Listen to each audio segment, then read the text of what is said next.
Ngayon ay ating masasaksihan ang pakitang gilas ng mga mag-aaral sa ika-6 na baitang kasama ang kanilang mga guro tagapayo, Gina Jubet,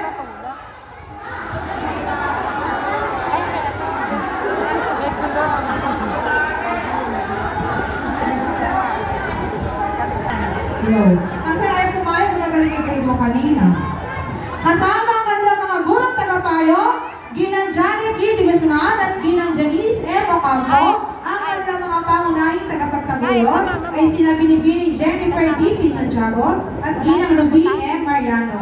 Saksihan natin ang mga mag-aaral sa ika-6 na baitang Parang Bangkang Nasa Tubig. Ang katutubong sayaw na ito ay hamon sa isang awiting bayan sa makasaysayang bayan ng Santa Maria, Bulacan. Kinakanta ito ng mga taga-bayan bilang awit sa trabaho habang ginagamit ito ng mga kabataang lalaki para halanahin ang babaeng mahal at mahal nila.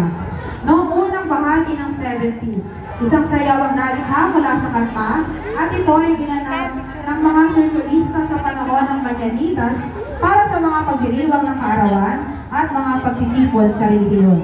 Sabay-sabay nating saksihan ang Parang Bangkang Nasa Tubig.